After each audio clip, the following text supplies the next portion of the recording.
শূন্য থেকে আবারও নতুন করে শুরু করলাম। সফলতার চিন্তা যখন মাথায় একবার এসে পড়ে তখন এর থেকে বাইর হওয়া খুবই কষ্টের। তাই আবারও শূন্য থেকে শুরু করলাম নতুনভাবে পথ চলা। আশা করি আমার প্রিয় আপু ভাইয়ারা আমার পাশে থাকবেন।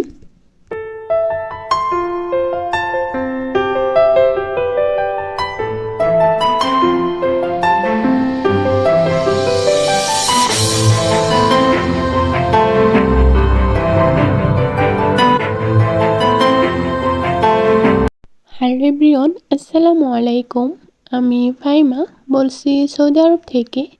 ফাইমা লাইফস্টাইল ব্লগ চ্যানেলে আপনাদের সবাইকে আরও একবার স্বাগত জানাই। কাছের কিংবা দূরের দেশ এবং দেশের বাহিরের আমার প্রিয় আপু ভাইয়ারা এবং আন্টি আঙ্কেলরা যে যেখান থেকে আমার আজকে ভিডিওটি দেখছেন, আশা করছি আল্লাহর রহমতে সকলেই ভালো আছেন, সুস্থ আছেন। আলহামদুলিল্লাহ, আমরাও ভালো আছি।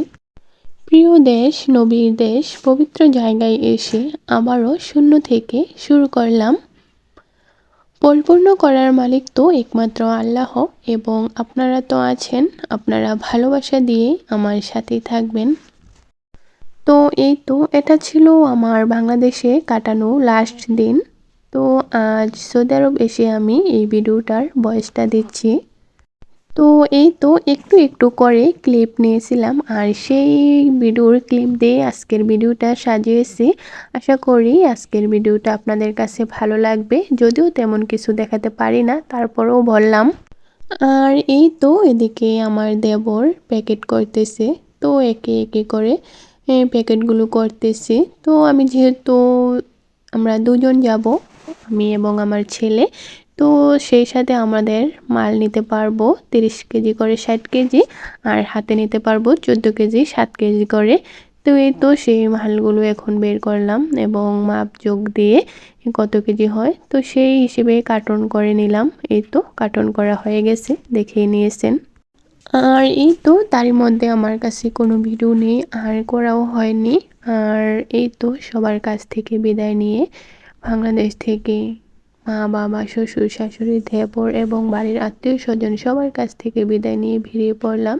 খুবই কষ্ট লাগছে সবার জন্য। আসলে একদিকে আনন্দ আর একদিকে কষ্ট। এদিকে স্বামীর কাছে যাচ্ছি, খুবই আনন্দ লাগছে, আর অপরদিকে বাড়ির প্রিয়জন প্রিয় মানুষদের ছেড়ে চলে আসছি, তাতেও খারাপ লাগছে। আর এই তো তার মধ্যে চলে আসলাম হজরত শাহজালাল আন্তর্জাতিক বিমানবন্দর ঢাকা এয়ারপোর্টে। তো সেখানে এসে কার্টুনগুলো র্যাপিং করে নিয়েছি। তো এই তো এখন এয়ারপোর্টের ভিতরে চলে যাব। তো আমাদের সাথে আমার ভাবি আমার জেঠি, তো ওনারাও যাবেন। তো ওনারা আসছেন, ওনাদের জন্য অপেক্ষা করছি, ওনারা আসলে ভিতরে চলে যাব। আর এদিকে দেবর আর দুলাভাই আসছে সাথে। তো ওনাদের জন্য কষ্ট লাগছে, কারণ এই মাত্র ভিতরে চলে যাব তাই। আর এই তো তারই মধ্যে মালপত্র বুকিং দিয়ে এখন ওয়েটিং রুমে চলে আসলাম। এই তো ওয়েটিং রুমে ওয়েট করতেছি। আর এদিকে আমার ছেলেটা মাশাআল্লাহ কতটা হাসি খুশি দেখতেই পারতেছেন। সে কত খুশি, তার বাবার কাছে যাবে, প্লেনে উঠবে। তো সে অস্থির হয়ে আছে কখন প্লেনে উঠবে, বাবার কাছে যাবে। সে খুব এক্সাইটেড। যাই হোক, ভিতরের সব কাজ কমপ্লিট আলহামদুলিল্লাহ। এখন প্রিয়জনের উদ্দেশ্যে রওনা দিব, সবাই দোয়া করবেন। আর এই যে এদিকে অবশেষে আমার ছেলে প্লেন দেখতে পারলো।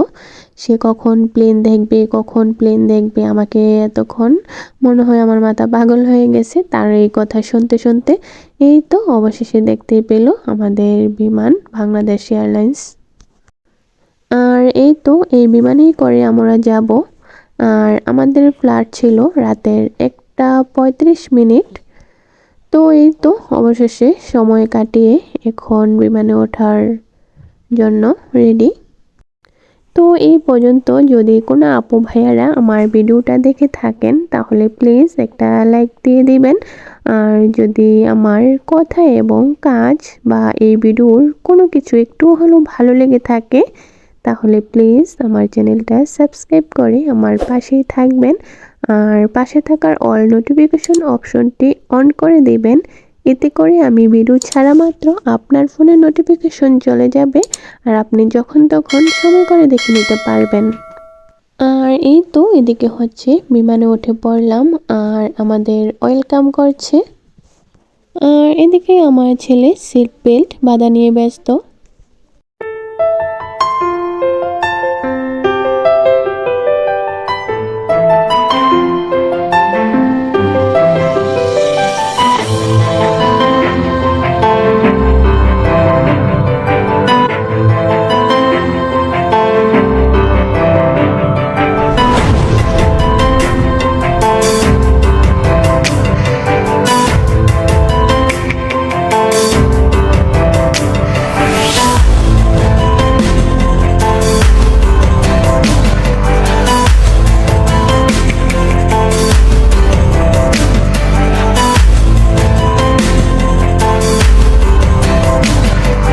আর এই তো তারই মধ্যে বিমানে একটু ঘুমিয়েছিলাম। তারপরে তো আমাদের খাবার দিয়ে দিল।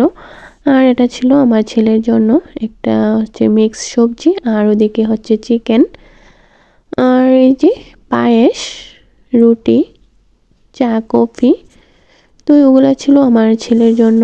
তো আমাদেরও সেমই খাবার দিয়েছে, শুধু আমাদের হচ্ছে বিফ আর ছেলেটা হচ্ছে চিকেন, এই দুইটাই পার্থক্য আর সবই একই। তো খাবারটা মোটামুটি ছিল, আসলে খেতে পারি না তার জন্য বললাম মোটামুটি। সবার কাছে কেমন লাগছে জানি না, তবে আমার কাছে মোটামুটি লাগছে। তারপরও খেয়েছি অল্প করে। তো আমি কিছুটা খেয়েছি আর আমার ছেলে বলতে গেলে খায়নি, শুধু 2 থেকে 3 চামচ খালি ভাত খেয়েছে, এটুকুই। আর এই তো আজকের ভিডিওটা এখানেই শেষ করে দিব। পরবর্তী ভিডিও দেখার জন্য অনুরোধ রইল, আশা করি ভালো লাগবে।